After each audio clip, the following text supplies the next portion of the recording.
that our last speaker is Professor Brett Scharffs from Young University Law School. Thank you, Suzanne. I'd like to join others in thanking Joseph David and Gabriel Motzkin for hosting this group, and to the Van Leer Jerusalem Institute for your hospitality. In the United States, without doubt, and perhaps in Israel and elsewhere, it is a commonplace to complain about the incivility, divisiveness, and polarization of our political and legal discourse. In these remarks, I will not focus on the situation in Israel, but for me, feelings of dissatisfaction with political discourse and rhetoric is often heightened at the end of a bruising political campaign. In the United States, the political rhetoric of the right bubbles with anger and agitation, and the political rhetoric of the left overflows with contempt and ridicule.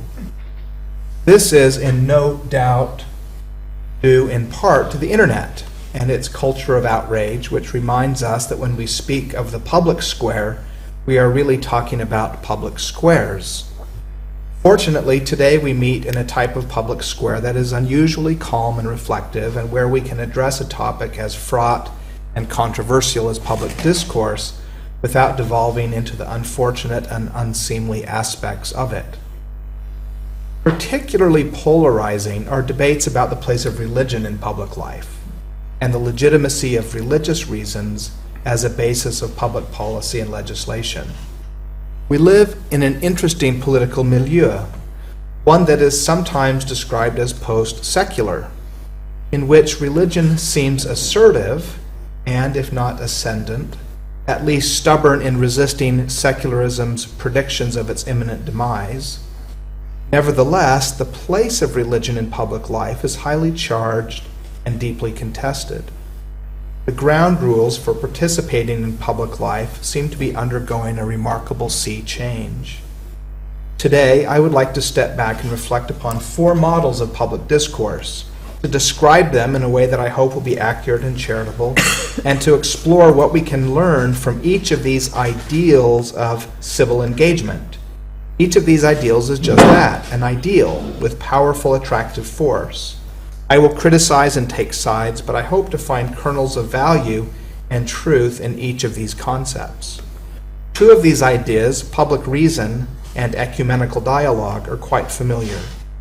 The other 2, human rights discourse and what I will call sympathetic engagement, will also, I think, feel familiar, although their labels are perhaps less so. First, public reason. Public reason is the most familiar of these models of public discourse, and I suspect we would agree, the most powerful prevailing paradigm. The basic idea, I think, is intuitive and appealing. In public discourse, we should limit ourselves to reasons that we can expect all reasonable people to understand and find persuasive. We may have thick normative foundations for our views, such as religious convictions, but we should translate these ideas into a secular vernacular. Following my BYU colleague Cole Durham, I'll call it secularese, an idiom that is less partisan, less sectarian, and less religious. Public reason maintains that we have not only strategic, pragmatic, or neighborly reasons for doing this, but moral reasons as well. At its core, public reason makes a moral claim that it is morally wrong to base political arguments or even positions on views that are grounded on contestable moral theories or commitments. Only public reason is welcome in the public square. The foremost proponent of public reason in the past 50 years has been John Rawls, and while other aspects of his moral and political philosophy of justice have perhaps ebbed, it is safe to say that the influence of the idea of public reason has flowed. I believe it has come to have a far greater influence than any of his other ideas, including the original position, the veil of ignorance, the difference principle, or reflective equilibrium. There is a tremendous appeal to the idea of public reason. Really, they are appeals, since there are many. These are quite well known. First, it seeks a common vernacular for public life.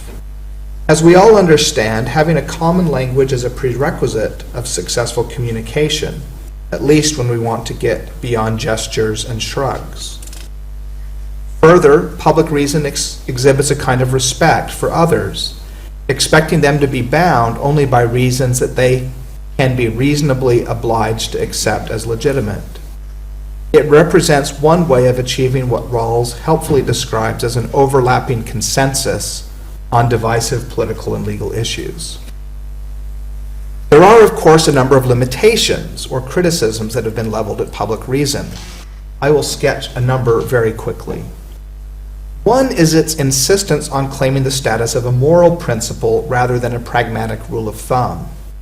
This claims a normative status for public reason that is controversial and problematic.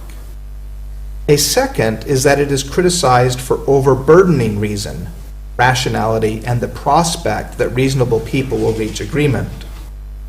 By the time I had earned 2 master's degrees in philosophy, one thing that had become abundantly clear is that reasonable and rational people can disagree in fundamental ways about what is good and true and right. Public reason is more optimistic about the promise of reason than we have reason to be. A third objection is that public reason misplaces the burdens of translation, placing the burden of translation into secularese upon those who are not secular, in other words, upon non-native speakers. Usually, we place the burden on native speakers to try to understand those for whom the language is not their primary mode of communication. Thus, we might think that it is the secular majority that should try to translate religious arguments into a secular voice, rather than placing the burden upon religious people who may be in a minority to translate their convictions into a secular voice. One interesting, complicating possibility raised by Olivier Roy when I was discussing this paper at EUI a couple of weeks ago is that unlike any time in Western history, secular people may not themselves be conversant in a religious vernacular. So their attempts to understand and translate religious arguments have the feel of someone who is a novice trying to grapple with a difficult foreign language. A fourth objection focuses on the translation metaphor. This critique argues that it is a mistake to think of public reason as imposing simply a requirement of translation. Rather, what it calls for is an abandonment or disavowal of our foundations, our history, our culture, our particularity. Moral reasoning is often foundational. Requiring only public reason may unfairly hamper foundational systems of thinking. A fifth criticism of public reason is that it rather reflexively reflects liberal conventional wisdom in a non-critical way. For a secular person, it is easy to imagine that one's preferences reflect public reason, while the preferences of other people, especially religious people, reflect irrational biases or inadmissible or at least rational viewpoints. But public reason may not be as uncontroversial or as settled as we sometimes imagine. For example, consider the public reason attitude towards homosexuality. As recently as 1970, the Diagnostic Manual of the American Psychological Association listed homosexuality as a mental disorder. By 1990, 20 years later, sexuality was viewed as an innate, immutable characteristic. Anyone who questioned the biological determinism of human sexuality found themselves far outside the scope of publicly acceptable views. By 2010, another 20 years later, there was a growing psychological literature arguing for the existence of human sexual fluidity, first noted in women, now asserted to be also characteristic of men. So perhaps, unsurprisingly really, human sexuality has a dimension of socialization or choice. My point is not to take a decisive view with respect to the nature of human sexuality. Rather, it is to note that public reason is very changeable. What looked even to be strongly and widely accepted conventional wisdom actually changes. Strong insistence on public reason may narrow the range of acceptable arguments to those that are popular today. Thus, it may be the first part of the phrase public or popular that is more characteristic of the practice rather than the second part of the phrase, reason. Public reason may not reflect so much what is reasonable, much less rational, but rather what is popular or publicly acceptable. This suggests the uncomfortable possibility that maybe public reason is just a synonym for left liberal conventional wisdom, dressed up in fancy philosophical garb that gives it an appearance and status that it does not deserve and should not have. I would like to mention one final criticism of public reason, that it is blind to claims of conscience, which may be private and inarticulate. In all of its variations, public reason begins with the same analytical move. It differentiates public reason from private reason. Only public reasons are legitimate in public life. Private reasons are illegitimate. But this raises a problem. Claims of conscience are paradigmatic private reasons. Consider the metaphors we use to describe conscience: a still small voice, an inner light, something that pricks our heart or causes pain. Within a public reason framework, the problem is not that claims of conscience are outweighed, it is that they are given no weight at all because they are private, at least in the public square. Thomas Hobbes, the first public reason theorist, understood this clearly. And even Rawls has very little to say in defense of conscience. If claims of conscience are silenced or dismissed, this may do tremendous violence to our understanding of what it means to be human. For example, South African Constitutional Court Judge Albie Sachs speaks frequently on the centrality of conscience to what it means to be human. Let me talk about ecumenical dialogue. This is a quite different model of public discourse. In ecumenical dialogue, representatives of different religious traditions come together to try to discuss issues of common interest. Like public reason, it is, in part, an effort to generate agreement or common ground, but not by limiting ourselves to translations of our beliefs into public reason, but by inviting us to provide thick, rich, comprehensive accounts of our moral beliefs, each in turn, and then to look for areas of overlap or commonality. Methodologically, it is almost the complete opposite of public reason. It requires us to listen carefully to each other in all our particularity, and then to look for areas of agreement or overlap. In our discourse, we do not restrict ourselves to expected areas of overlap, but by each expressing the richness of our viewpoints, we find areas of overlap. This is a very different strategy for achieving overlapping consensus. But ecumenical dialogue has objectives that go beyond achieving consensus. It insists there are reasons to engage in dialogue with each other beyond achieving agreement. What might these reasons be? Well, one is that we may come to understand each other better, understand the grounds or character of our disagreements. Another is that we may come to understand ourselves better. By articulating the grounds for our beliefs, we may come to understand the character of our own commitments. Third, it enables us to be held morally responsible. One thing that can be expected of each of us is that we will live, or at least try to live, consistently with our own professed ideals. A representative proponent of this type of ecumenical dialogue is Emory Law professor Michael Perry. Perry emphasizes that there are reasons for dialogue that reach beyond agreement, namely taking responsibility for our own moral professions. He also argues that to engage in genuine ecumenical dialogue, we must move beyond infallibilism. In other words, to enter ecumenical dialogue, we must enter with the thought that we might be mistaken.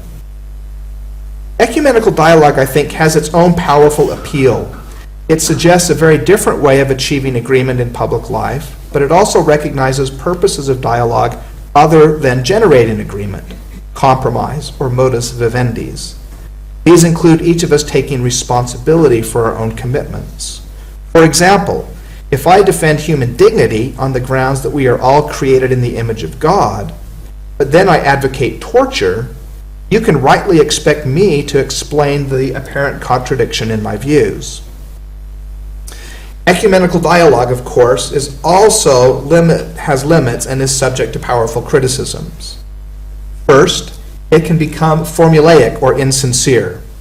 Sometimes it seems as if there is a professional class of ecumenical dialogue specialists, and the idea doesn't seem to have much influence on the way religious life is carried out within religious communities on a daily basis. Second, ecumenical dialogue can foster a kind of dime store relativism. Those who engage in ecumenical dialogue are sometimes criticized by those within their own community for being sellouts or denying the distinctive truth claims of their own religious traditions. Ecumenical dialogue can result in overgeneralized and often platitudinous oversimplifications. We all believe the same thing. Why can't we all just get along? You're okay, I'm okay. You have my way, you have your way, I have mine. To each his own. There are many roads to the top of the mountain. There is something about contemporary popular culture that seems quite enamored of a soft relativism that we might find evident in ecumenical dialogue, as if truth and validity are simply the product of sincerity or authenticity. A third criticism of ecumenical dialogue is that it might engage in feel-good denial or papering over of differences. It might exhibit a reluctance or fear of criticizing those who need criticism. It may not be productive to engage in ecumenical dialogue with Boko Haram, ISIS, militant Burmese Buddhists, extreme Hindu nationalists, or Jim Jones or Shinrikyo charismatics. Well, let me say something about human rights discourse. A third model of public discourse calls for dialogue that is based upon basic human rights commitments, ideas and ideals such as human dignity, equality, and freedom. To find the basic parameters of human rights discourse, we do not have to look farther than Article 1 of the Universal Declaration of Human Rights, which asserts, all human beings are born free and equal in dignity and rights. They are endowed with reason and conscience and should act towards one another in the spirit of brotherhood. For representative proponents, we might begin with the individuals on the Human Rights Committee who were responsible for drafting the Universal Declaration of Human Rights: Eleanor Roosevelt, Charles Malik, P.C. Chang, and John Humphrey. The appeal of this model of discourse can be seen by focusing on the carefully selected and crafted words of Article 1. All, everyone, each and every one of us, every single human being, are representing an existential state of being. Human rights are not something earned or bestowed, but something we have because we are human. Human beings are not the product of positive or even divine law. Rather, human rights are not. Rather, they come from our state of being. Our humanity and the basic rights and freedoms that accompany it are not a gift of king or Congress. Born, these are things we have even as infants, based upon our mere status as human beings, in our potential and promise, rather than based upon the realization of that potential or promise. Free, we recognize each other as beings that are free. We may not yet know exactly what the parameters and limits of that freedom are, but we see each other as essentially and importantly free. Equal, in what ways? In dignity and rights. This is not a claim that there are no differences between people or that we are the same in every way, but we are the same in these important ways. We each have equal dignity, and we each are entitled to equal treatment before the law. We are endowed with what? Reason, the capacity to think and act based upon reasons, and conscience as well, Our human capacity is focused inward as well as outward, reminding us of the Chinese idea of Ren or the South African concept of Ubuntu, which were important in the drafting of the Universal Declaration. Finally, we are told we should act towards one another in a spirit of brotherhood, suggesting brotherly kindness, agape, or even love. This suggests the possibility that we as human beings are capable of being genuinely other-regarding. Well, what are the limits of human rights discourse? Well, one is the prospect of human rights-ism, turning human rights into a doctrine or dogma. Human rights were designed not to be a doctrine or theory, but an agreed-upon standard of achievement and aspiration. Jacques Maritain, one of the philosophers summoned by UNESCO to consult on the UDHR, famously said, "Yes, we agree about the rights, but on condition no one asks us why." As Maritain explained, the goal is to agree not on the basis of, quote, common speculative ideas, but on common practical ideas, not on the affirmation of one and the same conception of the world, of man, and of knowledge, but upon the affirmation of a single body of beliefs for guidance in action. A second criticism of human rights is that it is sometimes used as a bludgeon, a tool of Western cultural imperialism. This is especially evident when it becomes an instrument of foreign policy of strong states against weaker states. And this is really contrary to the original impetus for human rights. It was largely small countries, many still under colonial domination, and NGOs that agitated for the protection by the United Nations of human rights. The great powers that emerged after World War II were not really interested in human rights. USSR, because it was interested in social and economic rights, not individual freedoms. Great Britain, because it was trying to maintain what it could of its colonial empire. And the United States, because of its legacy of slavery, racism, and segregation. The final criticism of human rights discourse is that with its emphasis on rights, it ignores duties and elevates individuals above communities. Let me say something briefly about this fourth model, sympathetic engagement. The basic description is based on the two components reflected in the label. Sympathetic is an invocation that we each seek to understand each other from the other's own point of view. That's the sympathetic part. Not just empathetic feeling with, but an actual engaged feeling for. Engagement, the second component, suggests with the other, having to take them seriously, to deal with them, to try to understand them. It prioritizes listening and understanding over speaking and being understood. And so my obligation is to try to understand your point of view in its best possible light. It isn't easy to find a representative proponent of sympathetic engagement. Perhaps it is implicit in the work of communitarian philosophers such as Michael Sandel. The appeal is that while public reason seems to place the burden primarily on the speaker, and ecumenical dialogue seems to place the burden primarily upon the listener, and whereas human rights dialogue tends to speak almost exclusively in the vernacular of rights, here the emphasis is on a type of encounter that is required by sympathetic engagement. Of course, limitations are easy to identify here as well. One might be mutual abnegation. I take on your views and prejudices and make your mistakes, and you take on mine. A second, more serious criticism is that it rests upon the existence of a political community that really is a community, that cares about each other, and that is committed to living together and trying to understand each other. Third, understanding each other can be exhausting.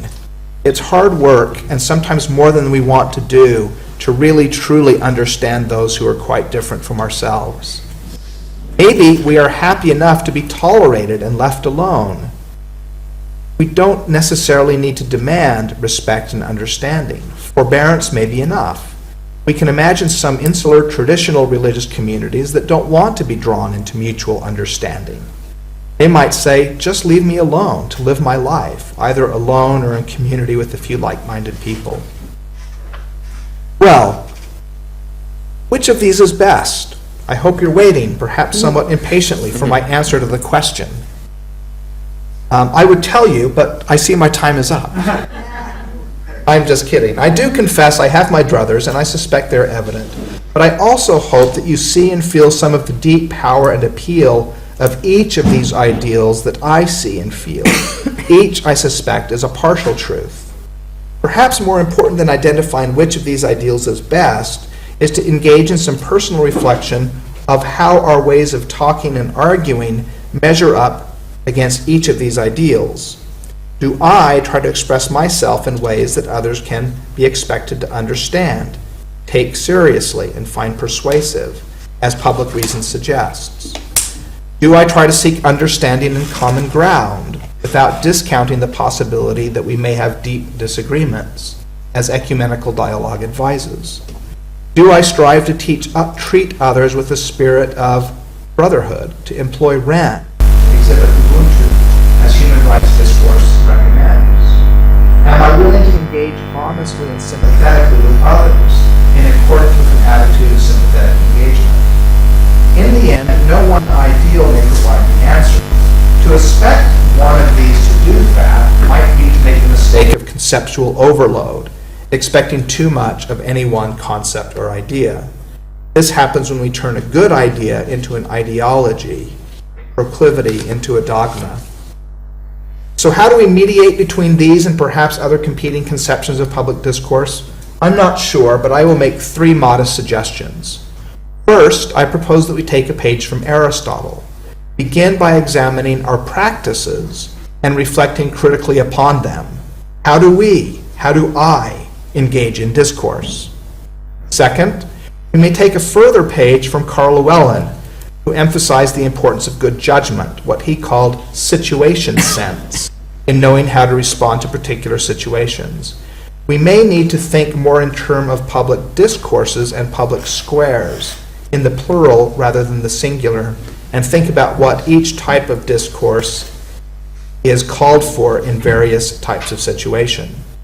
Finally, we might take a page from my father, who passed away earlier this month, so he's been on my mind, who used to remind me often, and no doubt it is unfortunate that it had to be so often, Brett, you don't need to yell. If you're right, you don't need to. If you're wrong, you can't afford to. Much can be gained by lowering the volume, the vitriol, and the self-righteous confidence so often found in our public discourse.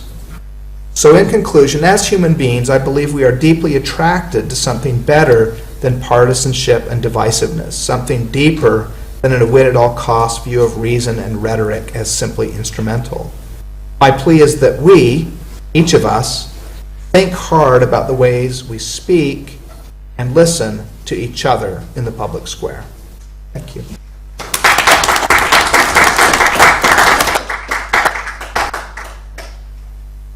Questions?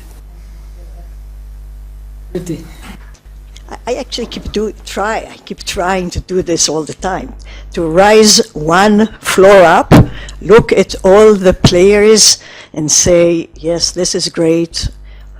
Human rights and public reason and empathy and contextualization all require that we take each other seriously, and we should take it from there.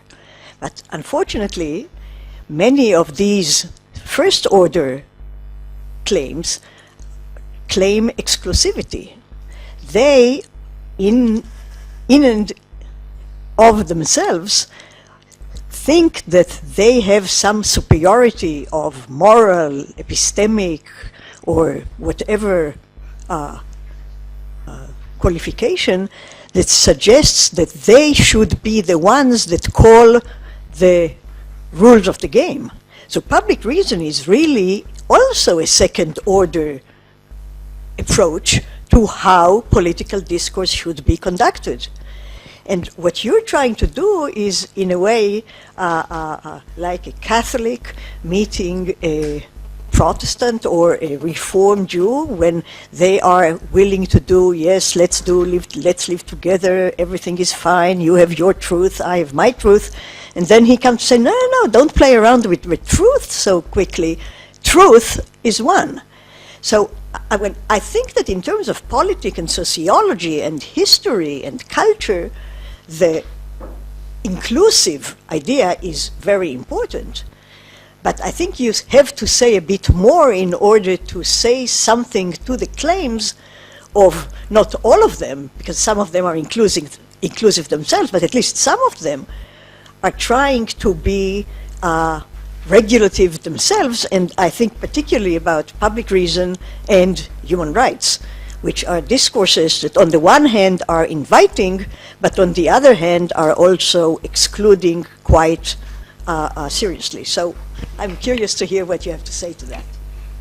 All right, I'll try to respond quickly so that others can answer questions from the previous rounds and so forth.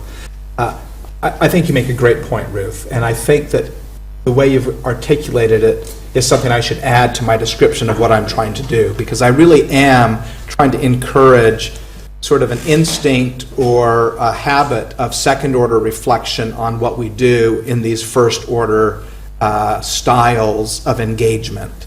And I do want to disabuse each of these styles of engagement as having a strong moral claim to being the best, the right, the true, the one. Because I think each is powerful, each has normative moral force, but each also has limitations that we need to be aware of. Now, a criticism that can be leveled, and this may be implicit in what you've said, at this attitude of mine, is this really avoids making the difficult decisions. This is a pluralism which is really sort of undisciplined. And the response I have to that is, I am a pluralist, and so there is something messy about pluralism, but it's primarily in the political sphere. In the political sphere, I believe we shouldn't expect too much of reason. We shouldn't expect too much of political argument. We shouldn't even expect too much of moral argument. I've come to believe that there are good moral arguments that can be made in good faith from a variety of doctrines and viewpoints. You can be a utilitarian, you can be a Kantian, you can be an Aristotelian, and there's a deep incommensurability within these viewpoints. But to be a political pluralist does not mean that you're a relativist. You can still believe in moral truth. You can still believe that there's right and wrong. But you also acknowledge that your ability to assert that truth decisively and definitively in the public square through reasoned arguments has limits. And so what I would say is, what I'm recommending is a type of political discourse that is informed deeply by moral values, but that it's possible to have a type of moral or religious viewpoint that transcends and is deeper and more rooted than the political dialogue. I just don't think we should expect political discourse to be so foundational. And so I think it's going to be composed of these first-order strategies for communication, and we ought to use the second-level reflection to think critically about them. This is just a follow-up from the previous question. The ecumenical movement has recently been described by an author as an extension of the Cold War realpolitik, that a lot about the ecumenical movement is a continuation on each side of the tensions which the Cold War presents. And yet it presents another challenge, that within this realist dialogical space which it creates, it also displays a genuine theological divide, which in some way also displays some of the, tries to solve some of the tensions you're trying to solve, which is that at least one of the parties in this dialogue are deeply suspicious to any forms of technological strategies to solve the ideological differences between religious and secular arguments, between public reason and dogmatic thinking. And this side usually views dogma not the way we view it as a rigid attitude to everything that surrounds us, but as a particular intellectual tradition which views all, dealing with all the questions we usually associate with ethics as something which you have to engage with ontologically. So in other words, the relationship between doctrine and spirituality is so embedded that you're thinking about the fact that God is one, or the fact that you think and believe in Holy Trinity, helps you to fulfill yourself as a personality and to acquire somehow a divine knowledge.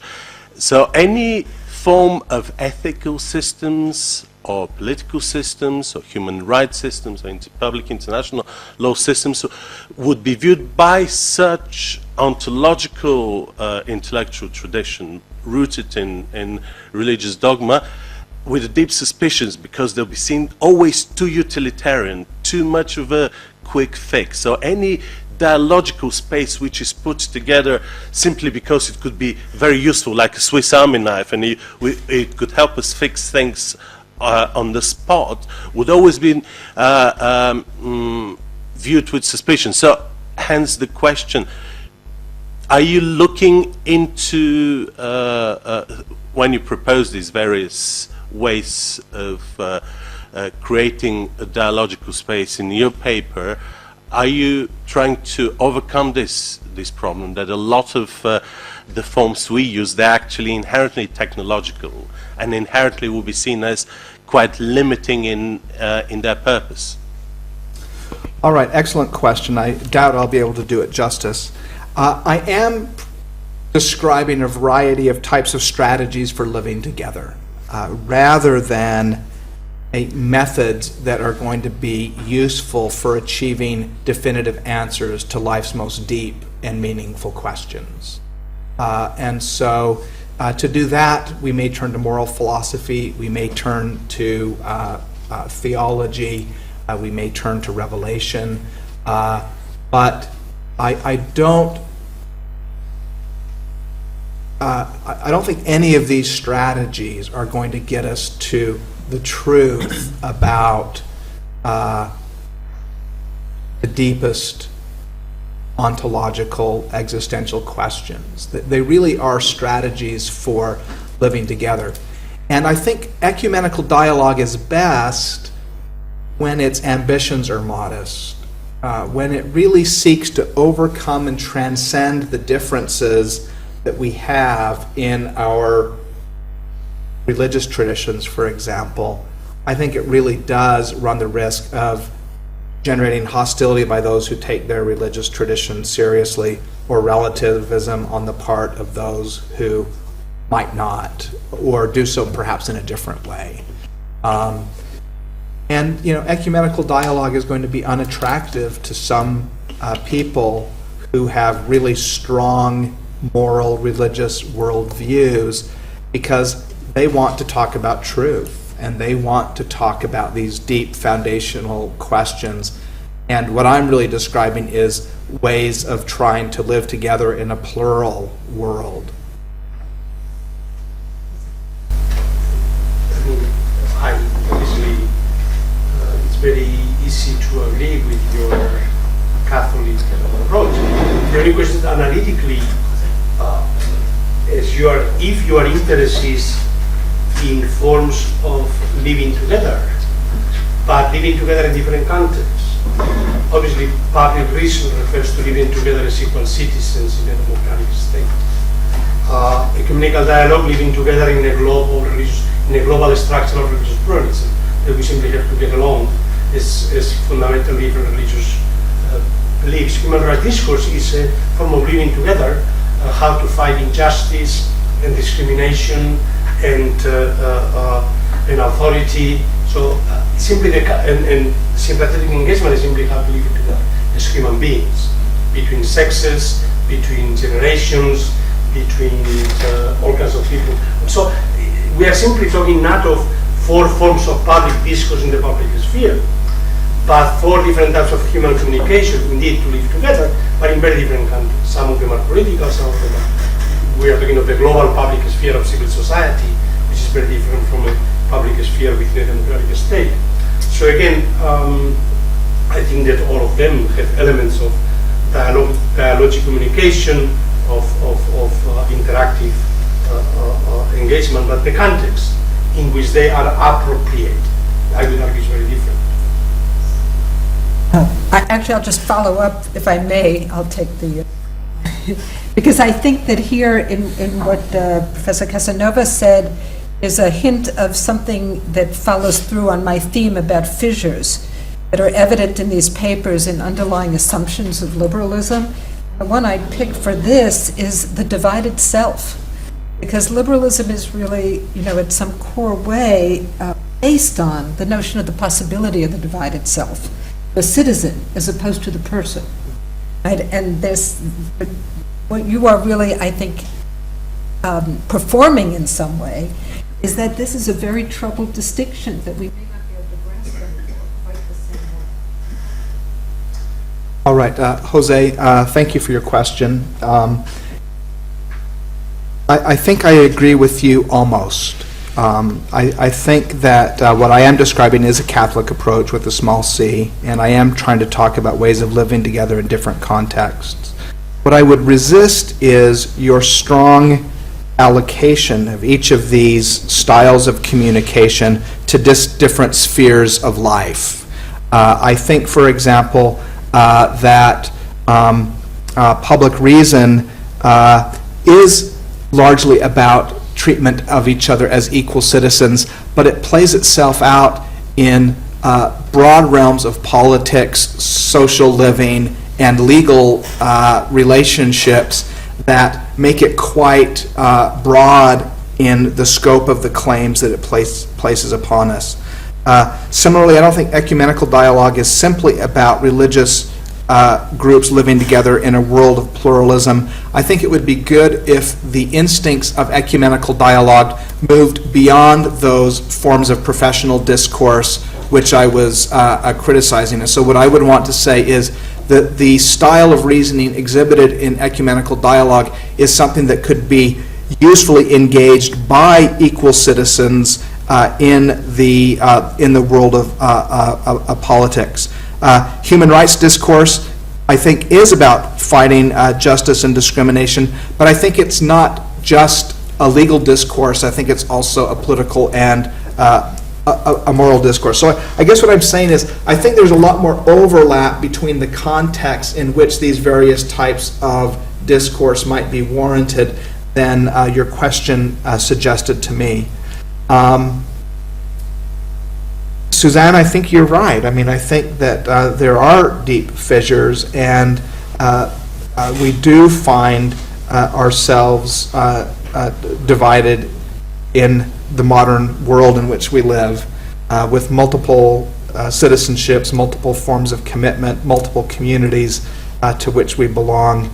I don't imagine that this is the answer to successfully living or integrating those divided selves, but I hope it's a part of the answer to figuring out how to do that.